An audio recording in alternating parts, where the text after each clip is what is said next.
Yo, what's going on, guys? It's Jay, and we all know 2023 was an absolute banging year for gaming. We got some really amazing games this year, like Tears of the Kingdom, Final Fantasy 16, Spider-Man 2, and Starfield. But there was this one game that knocked every single one of those out of the water, and it's a game you probably haven't heard of. A game called Baldur's Gate 3. Alright, seriously though, this game had an insane impact on almost every single gaming community. I haven't seen a game pop off so hard like this since maybe like Fortnite or PUBG. Everyone was either playing it or talking about it when it launched, and the player numbers almost 6 months later are still insane. This game has really taken the world by storm, and if I'm being honest with you guys, I put off playing it.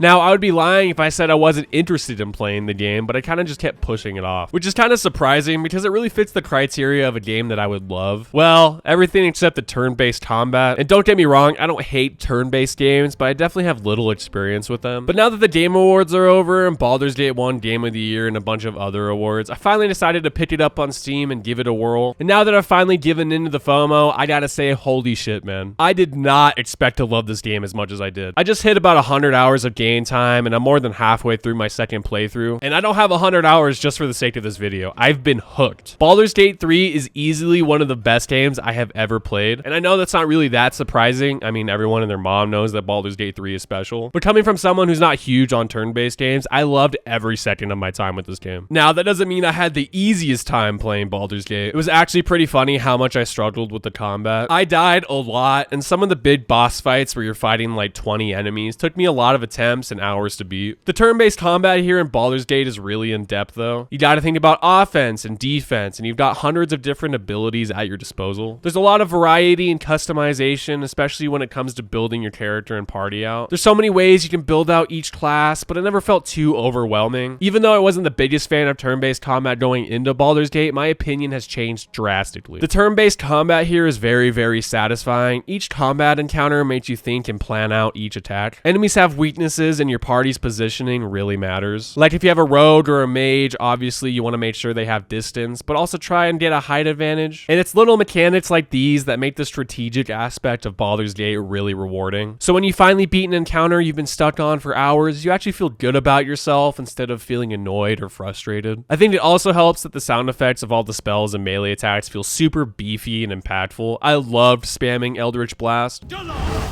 There's so much loot at your disposal too. Many items come with abilities or buff other ones, and the legendary items you can find actually feel like legendary items. I really enjoyed using the Blood of Lathander, and there was this whole crafting system that I completely ignored my first playthrough, but now I realize how useful it can be. There's just so many tools at the player's disposal, and it can be really beneficial if you try and utilize them. I mostly just tried to damage my way through the story, and it worked most of the time, but playing through it again and actually thinking a little bit more about what I'm doing and using more strategy, I'm having a much easier time, and I feel ashamed at how bad I was. I was really shocked at how much I enjoyed the combat in Baldur's Gate 3 though. I figured I'd like the RPG elements of the game, like the story and choice, but I did not expect to love the combat as much as I did. I feel like the whole world of turn-based games has opened up to me. Alright, now one of the bigger talking points I see about Baldur's Gate 3 is how much care and detail went into this game, and you can absolutely feel that from the moment you first step into Act 1. The game looks beautiful, and the use of lore here is absolutely top-notch. No matter where you go or what you're doing, you'll find something to do or interact with, like clicking on a squirrel and being able to obliterate it just because, or walking in on an ogre and a bugbear absolutely.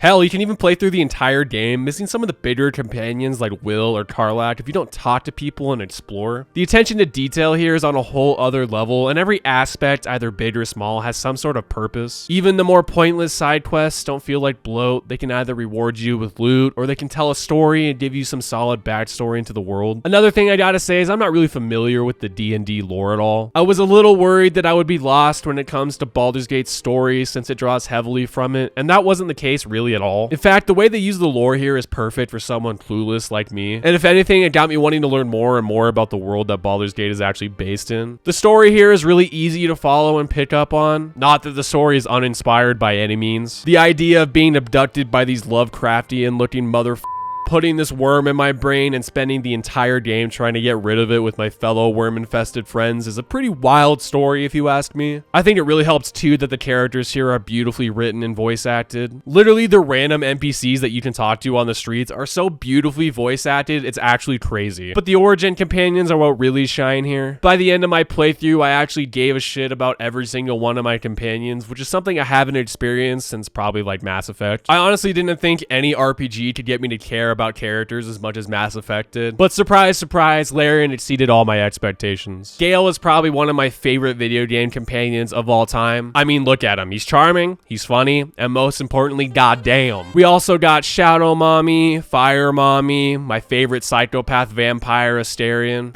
Of course! What fun!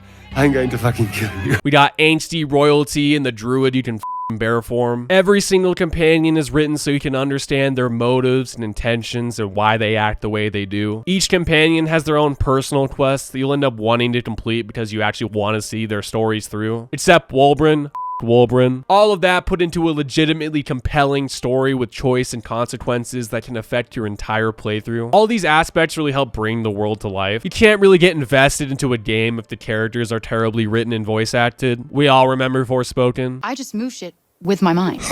I really cannot express enough how much of an amazing job the voice actors did here though. Baldur's Gate 3 has some really good pacing too. I feel like Act 1, 2, and 3 all flow super well together. Each act has its own specific area and a big main objective with a bunch of random encounters and quests scattered throughout the map. My favorite was definitely Act 2. I really liked the random encounters you would find in the Shadow Cursed lands. It felt like every building I walked into there was something to do or interact with, and I loved it. Act 1 feels really polished, and I really enjoyed the amount of choice that was available to the player in this act. Do you want to save the grove or do you want to send over the goblins to shit up? I actually had to reload a save because I somehow messed something up to where the druids just kind of closed off the grove. I think I either rested too many times or I went too far exploring. I'm not really sure. Which, speaking of exploring, the way Larian rewards exploration is absolutely perfect. The amount of shit you can find in this game is insane. The absolute enemy propaganda! In Act 1, there's this whole underground smuggling ring hidden behind some random door with boxes in front of it. In my first playthrough, I kind of just stumbled across it, and then in my second playthrough, I realized there's like a whole chain quest for it. But nonetheless, I always wanted to explore every part of every map, and I always felt rewarded by doing that. In Act 3, you finally get to Baldur's Gate, and it was a big oh shit kind of moment. I feel like a lot of times in RPGs or other games, you slowly get burnt out by the time you get to the latter half of the game. But with Baldur's Gate, the moment I hit Act 3, I was so ready to finally explore the city and continue all the quest lines there. And I had a blast doing it, and not once did I experience any ounce of burnout. I knew I was gonna love the RPG aspects of Baldur's Gate, but Larian went above and beyond. It made this game feel like a true RPG where your decisions actually matter. I feel like so many RPGs these days have the illusion of choice, when in reality, nothing changes. Or if it does change, it's usually very small. So I was really excited to see how Larian delivered here, and they did not disappoint. With the amount of player and party customization on top of the amount of choice in the story, Baldur's Gate's replayability is insane. It's also really unlikely that you'll see everything in your first playthrough. I'm still coming across a bunch of quests and interactions that I missed in my first one, and I'm sure I'll miss more. I haven't tried an evil playthrough yet, so I can't talk much about that. I just can't get myself to piss everyone off to the point that they leave me. I can't imagine disappointing Daddy Gale. With all that being said, I finally understand why people love this game. Larian 100% deserves every ounce of praise they have received, and Baldur's Gate 3 deserves the awards it won. And I'm really happy I finally decided to give this game a chance. It's been a long time since I've played a new RPG that has actually delivered that true RPG experience that I love and crave. Larian seems to genuinely care about the player experience while at the same time still creating the game that follows their vision. And it's creativity like this that I feel like absolutely deserves to be praised. The only slight criticism I have of Baldur's Gate is the game progressively gets less polished. In Act 3, I started running into some bugs, nothing super game breaking by any means, but comparing Act 1 and Act 3, you can tell a difference. To be fair though, with how absolutely massive this game is, I was expecting way worse, and I bet with some time, Larian will have everything patched up. There were also some side quests at the end that I felt like Larian was going to do something more with them, but just kind of ran out of time or something. Other than that though, I found it hard to find anything remotely worth criticizing. Nothing is perfect in the world, but goddamn is Baldur's Gate 3 close. Obviously, this is my first experience with the Larian game, and because I love Baldur's Gate so much, I recently picked up Divinity Original Sin 2 on Steam for like really cheap during the Steam winter sale. But I'm really excited to dive into Larian's back catalog. I feel like I've been missing out, man. From here onward, Larian will be in my sights, and I'm so excited to see what they do in the future. I know everyone has already said all there is to say about how good Baldur's Gate is, but I still wanted to talk about my experience, especially since I went into this as an absolute turn-based normie. Nonetheless, though, I feel like that's a good place to call the video. Hopefully you enjoyed. I'm currently working on a Monster Hunter video right now, so if you're interested in that, feel free to subscribe. I also want to quickly apologize because I had my wisdom teeth removed like a week and a half ago, and I'm not 100% back to normal yet. I'm getting there, but still, my pronunciations might have been a little weird. But anyways, stay tuned for the other videos, and yeah, I'll talk to you guys soon.